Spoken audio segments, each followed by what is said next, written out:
아침 저녁으로 날씨가 서늘해져서 가을이 다가왔구나 그런 생각을 하다가 이 강단이 국화로 장식이 되고 교회 뜰에 국화 화분들이 있는 걸 보면서 가을이 우리 곁에 왔고 가을 속에 우리가 있구나 하는 그런 생각까지 했습니다.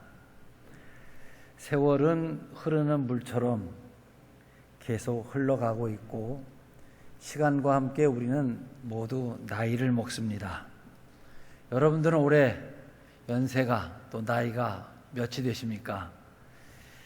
우리 이 나이라는 것이 그래요.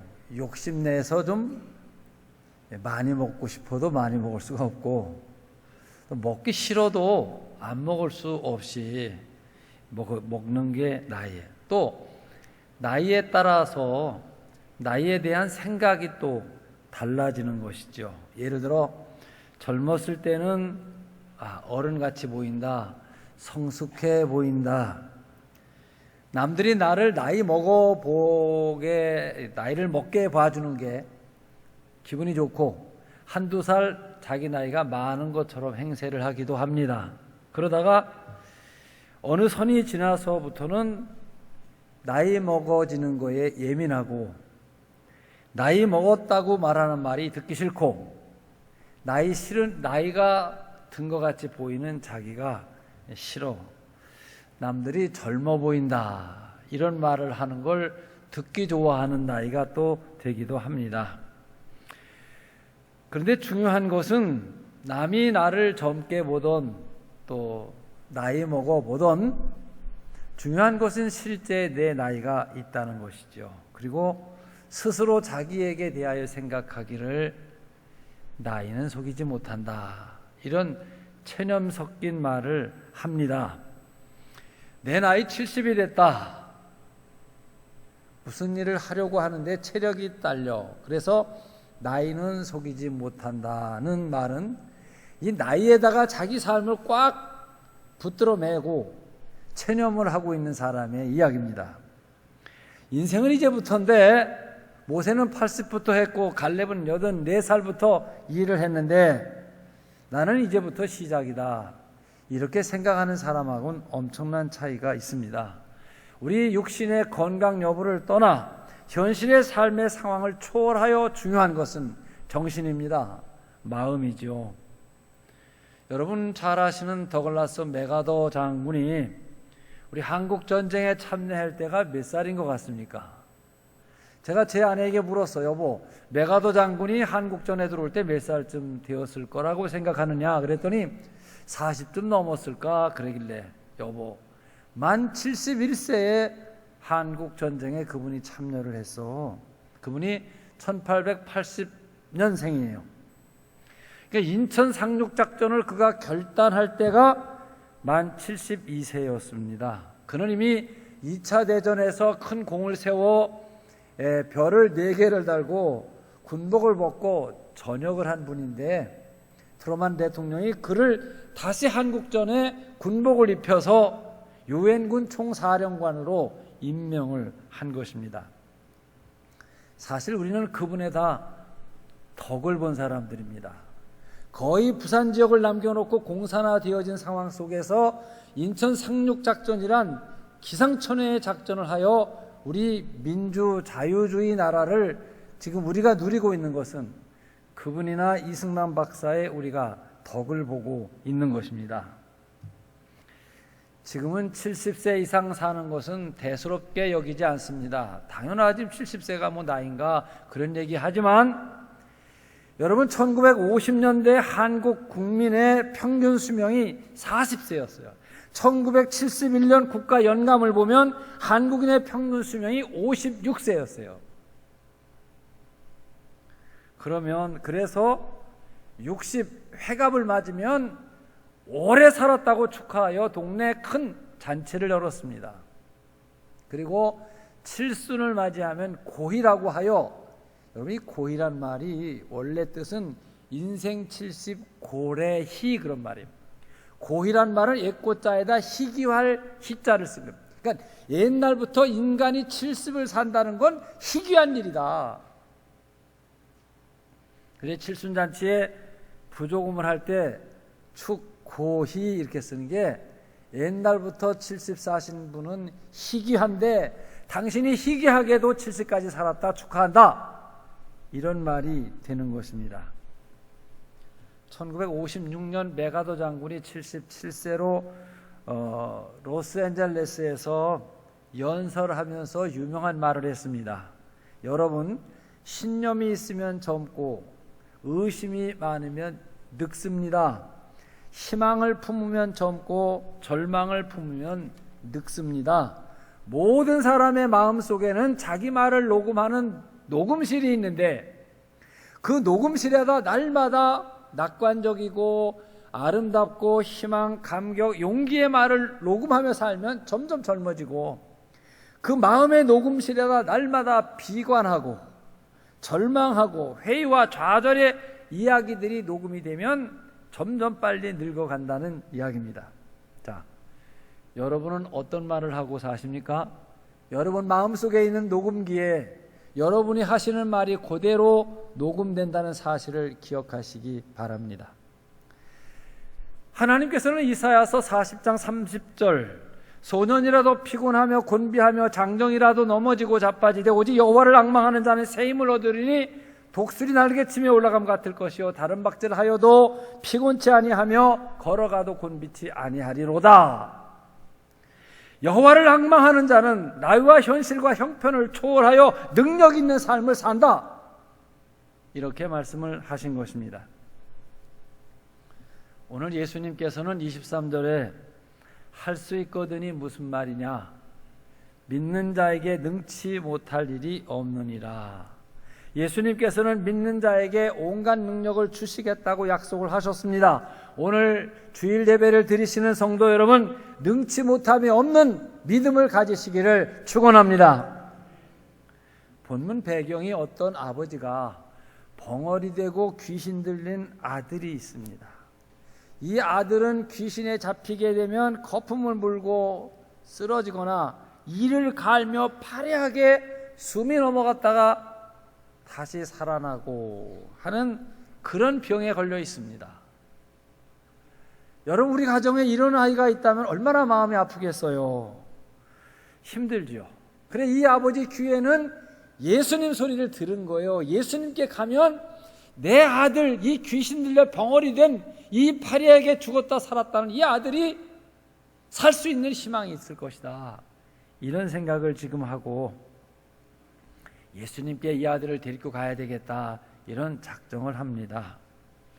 저는 예수 안에서 자기의 삶의 문제가 해결될 가능성을 보았습니다. 이것은 믿음의 첫걸음인데 이 해결할 수 없는 난치의 질병 삶의 문제, 실제 우리의 가정마다 이런 자녀가 있는 것은 아니지만 우리 인간의 힘으로 해결할 수 없는 여러 가지 문제들은 다 있습니다. 우리의 삶을 불행하게 하는 수많은 조건들을 우리는 갖고 삽니다. 17절 보면 선생님, 말 못하고 귀신 들린 내 아들을 데려왔습니다. 여기에 이 아들은 아버지로서는 한계입니다.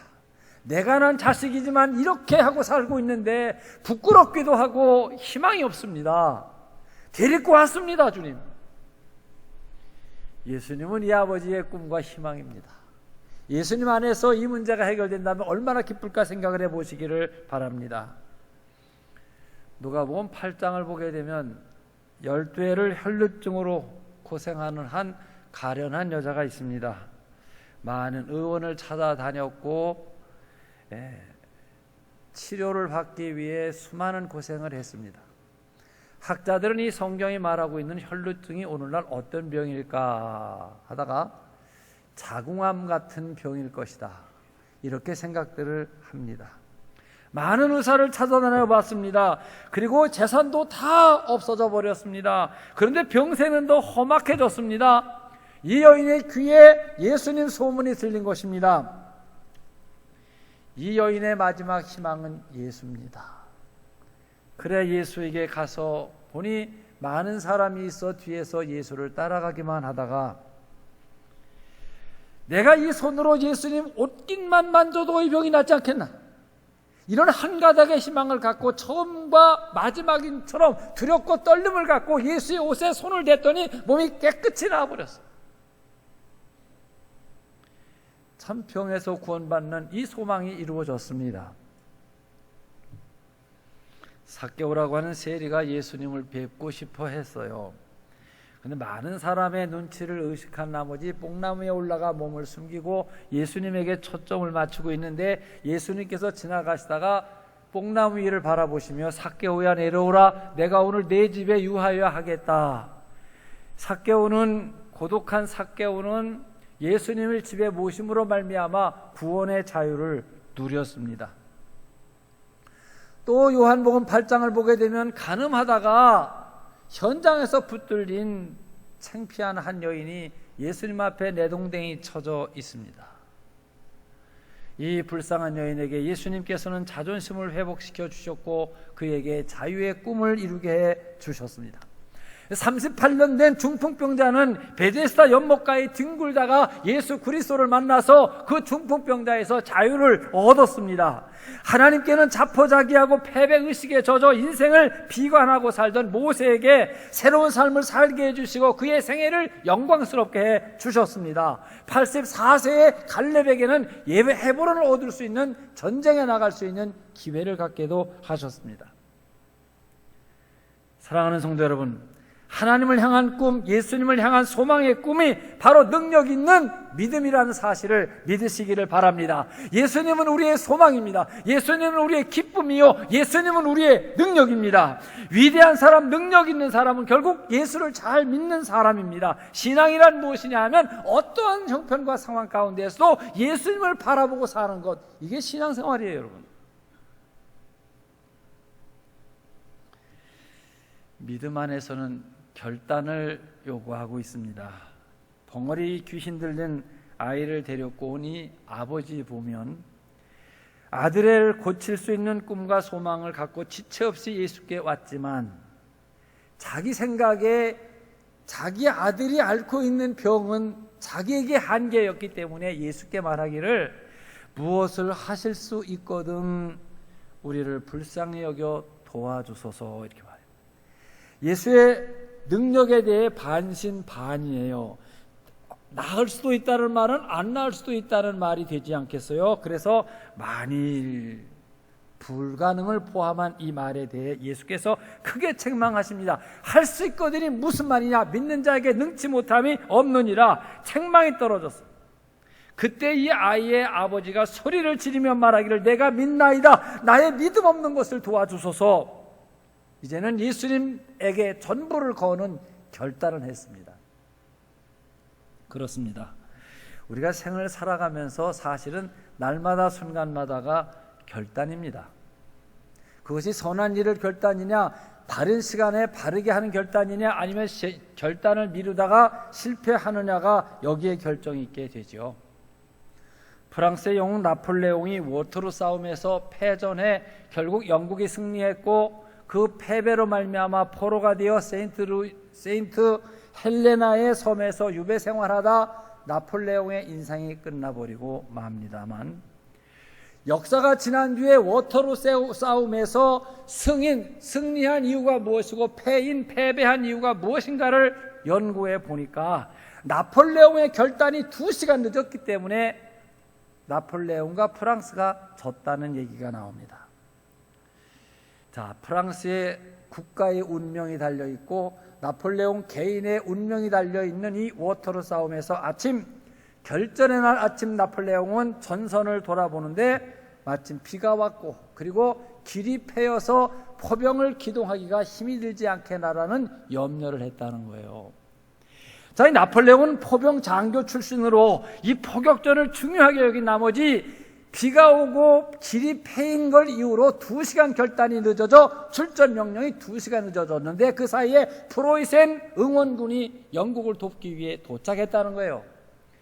이 한 지휘관의 2시간 늦은 결단이 결국 나라의 운명, 개인의 운명을 결정하는 워터루의 승자와 패자를 가늠하는 일이 되고 말았습니다. 미국의 어느 광고 회사에서 사업에 성공한 사람 2,500명, 사업에 실패한 사람 2,500명을 대상으로 설문조사를 했어요. 당신이 사업에 성공한 이유가 무엇일까? 당신이 사업에 실패한 이유가 무엇일까? 그랬더니 설문에 응답한 사람 가운데 많은 사람들이 선택과 결단의 부족 때문이었다. 선택과 결단을 잘한 사람이 성공의 자리에서, 선택과 결단을 잘못한 사람이 실패한 자리에서 있더라는 이야기입니다. 사실은 선택도 하나의 결단인데 잘못된 결단이 성공과 실패를 가능했다는 말입니다.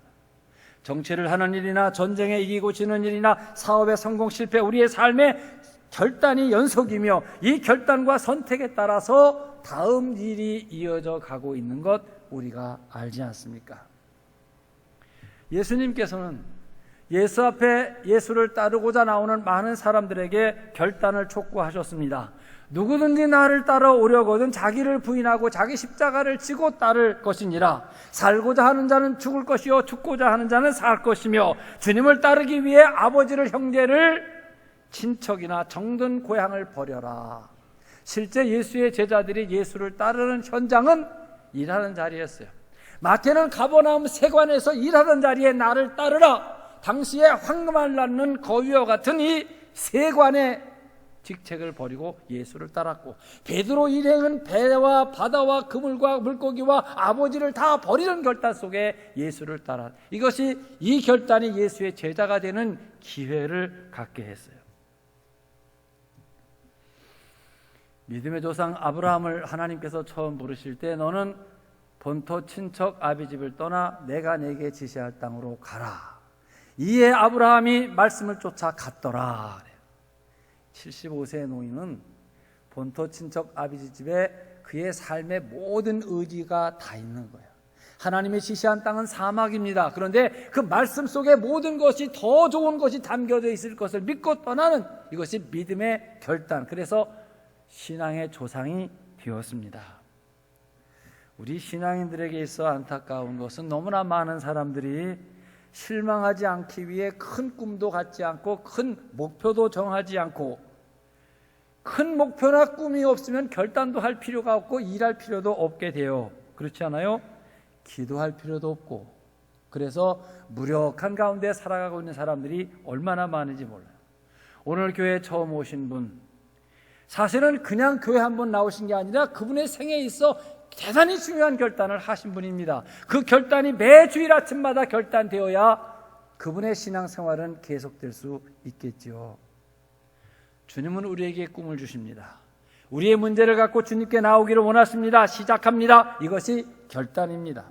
홍해 앞에서 모세는 앞으로 나아갈 것을 결단하며 여호수아는 요단강 앞에서 앞으로 나아갈 것을 결단하며 사드락과 메삭과 아벳느고는 평소보다 7배나 뜨거운 풀무불에 들어갈 결단을 하고, 다니엘은 사자굴에 들어갈 결단을 한 것이 전화위복, 삶을 승리와 영광으로 바꾼 일이 되었습니다. 결단은 우리에게 주어진 가능의 기회를 붙잡는 일이 되기 때문입니다. 우리 속담의 시작이 반이란 말이 있습니다. 이 말은 결단한 사람에게 시작은 반입니다. 그러나 결단도 안 한 사람에겐 시작도 안 한 건데 무슨 반이 되겠습니까, 여러분? 이 동물들 사는 거에 관심이 많아. TV에 동물의 왕국 같은 거 나오면 끝까지 이렇게 보는 습관이 있는데, 한 번은 거북이에 대한 얘기가 나와요. 여러분, 거북이가 우리 생각엔 이 느림보의 어떤 상징처럼 되어져 있지만, 바닷속에서 거북이는 다른 일반 물고기만큼 그렇게 비호같이 빠른 겁니다. 단 알을 낳으러 나왔다가 모래바닥에선 천천히 그가 움직입니다. 그런데 거북이 걷는 모습을 생각해 보면 목을 쑥 빼고 걷는다는 거예요. 그래, 학자들 얘기가 몸의 무게가 뒤에 이 구각, 이 껍데기 안에 다 있기 때문에 균형이 안 맞아서 목을 쑥 빼, 이 균형을 맞추기 위해 목을 빼는 거다, 그렇게 설명해요. 제가 들으면서, 그래, 머리가 앞서간다는 것은 생각이 앞서간다는 말이고 마음이 앞서간다는 말이고 신앙과 꿈이 앞서간다는 말이다. 그리고 우리 꿈을 따라서 그의 몸이 따라가는 것이다. 우리에게도 마찬가지다. 그런 생각을 했어요. 그 다음엔 소망의 인내를 가져야 합니다. 이제 이 아이의 아버지는 예수님의 응답을 기다려야 합니다. 이 가능성을 믿고 예수님께 왔어요. 믿음의 결단도 내렸어요. 실로 흥분되는 시간이죠. 이 아버지의 가슴 속에는 누구도 꺾을 수 없는 기대감으로 가득 차 있고 예수님이 고쳐주실 것을 믿고 주님 손에 이 아이를 맡겼어요. 이제는 주님께서 이 일의 결과를 주실 때까지는 인내, 기다림이란 믿음을 보여야 합니다. 사랑하는 성도 여러분, 모든 성취라는 것이 기다림, 인내 속에서 열매되어지는 것 다 아시죠? 소망의 인내, 결코 후퇴할 줄 모르는 기다림이 있어야 됩니다. 크고 위대한 꿈을 만들어낸 사람은 하나같이 인내의 사람입니다. 희망과 꿈에 대하여 의심하지 말아야 되고 또 의심하지 않기 때문에 자기의 전생애와 시간, 일생을 투여할 때 그 결과를 얻는 것이 성공이죠. 이 배추나 무를 심어보면 여러분 배추씨가 손으로 만지면 수십 개가 집히는 건 알아요. 그러나 한 개를 놓고는 보이지 않습니다. 근데 그 배추가 떨어져 40일, 50일 되면 8kg, 9kg 이만 아름드리 배추가 됩니다. 그 보일까 말까 무씨 하나가 이만한 굵은 무가 됩니다. 지금 들녘의 시골에 내려가면 양쪽의 논밭이 아마 누릇누릇 황금볼판으로 변화되고 있을 겁니다. 그게 여러분 3월 말쯤 벽실을 못자리에 뿌리고 4월 중순께 이양 모내기를 해서 그리고 지금 9월이 되어서 10월이 되어서 그것을 수확하는 한 농부의 피땀이 6개월여의 인내의 결실로 열매를 얻게 되는 것입니다. 내일 23일부터 목요일까지 우리 교단 총회가 포항에 있는 기쁨의 교회에서 총회를 열어요. 총회장님과 부총회장님, 이 총회 임원들이 총회 장소를 정할 때 저희 교회와 기쁨의 교회 두 교회를 놓고 제게 이야기가 왔어요. 저는 그렇게 얘기를 했어요. 예배당은 빌려줄 수 있는데 모든 비용은 총회가 내야 된다. 비용이 몇 억 들어갑니다. 저쪽에서는 더 좋은 조건을 냈는지 또 그쪽 교회로 정했습니다마는 서울에 여러분 저희 교단 안에 이만한 예배 공간이 없다는 얘기예요. 영락교회가 1500석이에요. 아래 위층이. 우리는 아래층만 1800석이 앉았어요. 목사님 750명, 장로님 750명, 총대 1500명에 그 다음에 찬양대, 외국의 선교사절단이나 신문 기자들 합치면 1800명이 동시 앉는 1층이 있어야만 총회를 할 수 있어요. 그런데 우리가 이 교회를 이루기까지 얼만큼의 긴 세월을 아프게 겪어오나를 한번 생각을 해 보십시오. 하루아침에 어디서 무엇이 뚝 떨어지는 것이 아니에요.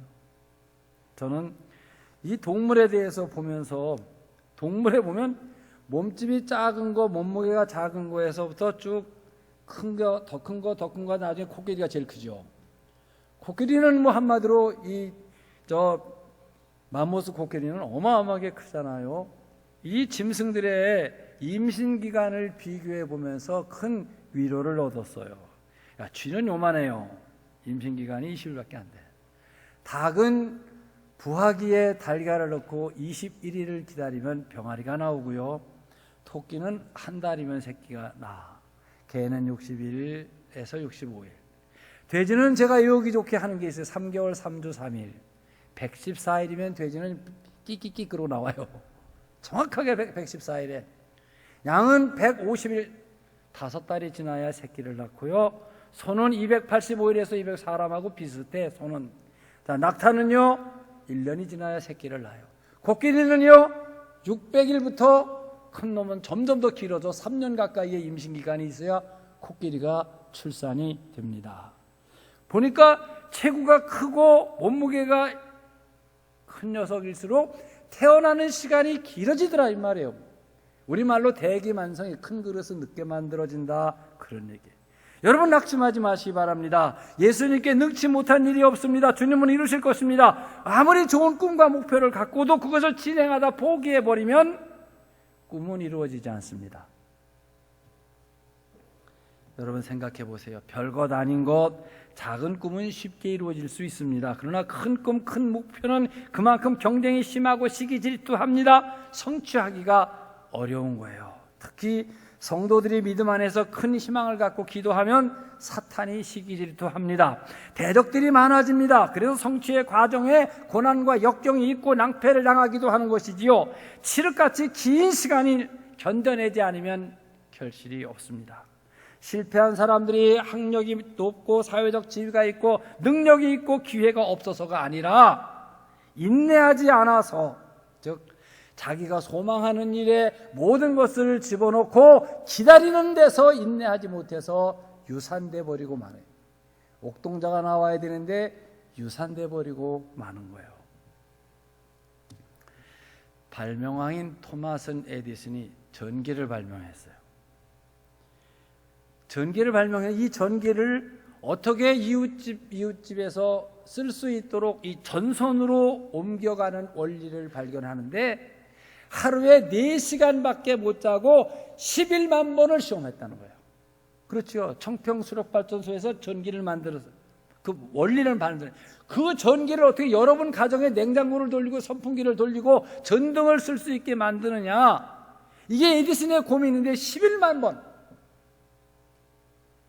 생각해 보세요. 여러분, 그 11만 번째에 전선으로 전기를 이동시키는 걸 발견했다면 10만 9,999번에 그만뒀더라면 전기 발명한 게 의미가 없어져 버리는 거예요. 퀴리 부인은 무려 400여 회의 시험을 통해 라듐을 발견했고요. 저희가 2002년도 미국의 큰 교회들 답사 갔을 때 뉴욕에는 100년 전 공사를 시작해서 아직도 건축을 진행하고 있는 교회를 보고 왔어요. 100년 전에 터를 닦고 설계를 하고 건축을 하던 게 1세대가 끝나고 2세대가 끝나고 3세대가 지금 건축을 하고 있는 거예요. 유럽의 유명한 교회는 200년, 400년 걸려 지어진 교회들도 있습니다. 선택과 결단을 하고도 인내하고 기다려야 됩니다. 고난을 참아야 됩니다. 인내 없는 결과는 볼 게 없죠. 우리 왜 화토장에 그 비쾅에 쾅이 8쾅도 있고 3쾅도 있고 1쾅도 있고 똥꽝도 있고 그렇죠? 그 비광이 있는데 그 비광을 보면은 이렇게 유산 쓴 사람이 이렇게 있고 거기 개구리가 한 마리 이렇게 개구리가 이렇게 그려져 있는 그림이 있어요. 그 그림이 일본 초등학교 교과서에도 나오는 이야기인데 그 우산 들고 서 있는 사람이 일본의 최고의 서예가인 소야도풍 선생이에요. 이게 무슨 얘기냐면 소야도풍이 산에 들어가 서예 공부를 하기 위해 하다 거듭 실패하고 그냥 내려오는데 비 오는 날 우산을 쓰고 내려오는데 보니까 개구리 한 마리가 점프를 하는 거예요. 또 점프를 해요. 또 벼랑에서 떨어지고를 차례 하다가 결국 올라가더라. 이걸 봤어요. 그리고 나서 이분이 다시 미물인 개구리도 이런 노력을 하고 결국은 목적한 데 이루는데 어찌 사람이 여기서 실패하고 내려갈 수 있겠는가 하여 그가 다시 돌아가 서예 공부를 해요. 일본에서는 그분을 우리의 추사 김정희 선생님 같은 그런 위치에서 존경받는 인물이랍니다. 충청북도 제천 단양에 가면 천연 동굴이 많은데 그 안에 들어가 보면 종류석이라고요. 그리고 그 종류석 맨 끝을 석순이라고 그래요. 거기는 바짝바짝하게 하고 위를 보면 물이 똥 하고 한번 떨어져요. 그것도 잊어버릴만 하면 한참 있다가 똥 하고 한번 떨어지는데 그 물 속에는 아주 미세한 세멘트 뭐가 들었나 봐요. 석순이 1cm 자랐는데 100년 걸린다는 거예요. 생각해 보세요, 여러분. 그 굴 속에서 석순이 1cm 자라는데 100년이 돼요. 이만한 석순 쪼가리라 하면 몇백 년을 거쳐서 만들어지는 결과가 되겠지요. 우리가 가진 소망을 이루기 위해서는 반드시 투자해야 되는 것, 인내. 기다려야 합니다. 참는 것입니다. 이제 결과를 보겠습니다. 이들 아버지와 아들을 보면 예수님은 그 아들 속에 귀신을 내쫓았습니다. 그가 아이에게서 나오고 다시 들어가지 말라고 명령하셨습니다. 괴신은 최후 발악을 하여 소리를 지르고 나가고 아들은 경련을 일으키다 쓰러졌어요. 모든 사람들이 죽었다고 절망을 해버리는데 예수님께서 그 아이의 손을 붙들어 일으키셨고 그 아버지에게 주었어요. 기쁨, 희망, 소망을 이루게 해준 것이죠. 행복한 가정이 이루어졌다는 이야기입니다. 이 불행했던 아버지, 불행했던 아들은 소원이 이루어졌습니다. 이것이 주님의 응답이며 은총이며 축복입니다. 사랑하는 성도 여러분, 희망에 넘치는 소원을 가진 사람들은 인내하고 기도해야 됩니다.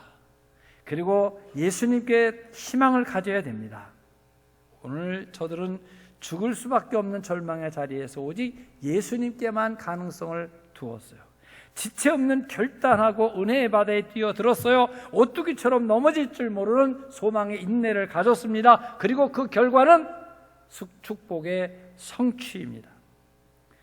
이러한 능력, 가능성의 꿈, 용단과 용기, 소망의 인내, 꿈의 성취, 이 아버지와 아들이 누렸던 이 기쁨과 감사와 기쁨이 여러분의 삶에도 꼭 이루어지기를 축원합니다.